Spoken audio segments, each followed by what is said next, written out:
السلام عليكم. إيران عضو في منظمة شنغهاي للتعاون بشكل رسمي. إن لم تكن مشتركا في القناة فاشترك، وإذا كنت من المشتركين لا تنسى الإعجاب بهذا الفيديو.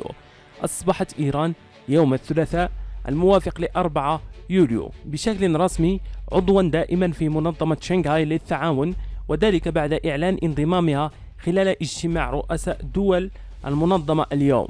ووفقا للإعلان، نيودلهي الذي تم تبنيه في نهاية قمة منظمة شنغهاي للتعاون الذي عقد اليوم، فقد شددت الدول الأعضاء على الأهمية التاريخية لقبول إيران كعضو في المنظمة. الدول الأعضاء شددت على الأهمية التاريخية لقبول جمهورية إيران الإسلامية في منظمة شنغهاي للتعاون كدولة كاملة العضوية. وقال الرئيس الإيراني إبراهيم رئيسي متحدثا خلال قمة منظمة شنغهاي للتعاون عبر تقنية الفيديو إن العضوية في المنظمة ستوفر لإيران الشروط اللازمة لتعزيز الأمن وضمان السيادة والتنمية الاقتصادية المستدامة، ونحن نعتقد أن العضوية الكاملة في هذه المنظمة مهمة. منظمة شنغهاي للتعاون ستوفر لإيران ظروف الأمن الاجتماعي وفرص التنمية الاقتصادية المستدامة لضمان السيادة إلى حد أكبر مما كانت عليه من قبل.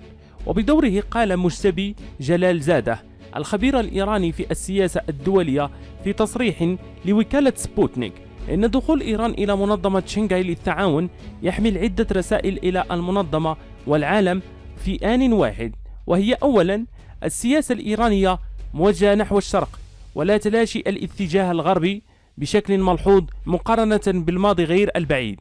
ثانيا، سيسمح تعزيز العلاقة التجارية والاقتصادية داخل منظمة شنغهاي للتعاون مع الجمهورية الإسلامية الإيرانية بإيجاد طرق فعالة للالتفاف على العقوبات الأمريكية. ثالثا، مع دخول إيران إلى صفوفها تكتسب منظمة شنغهاي للتعاون عضوا آخر وهو قوة إقليمية، وهكذا يستمر النضال ضد العالم أحادي القطب.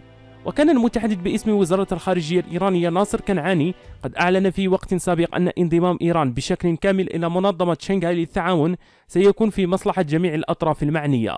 في الأخير، إذا كنتم من المهتم بهذه النوعية من الأخبار لا تنسوا الاشتراك لتتواصلوا بالجديد، وشكرا.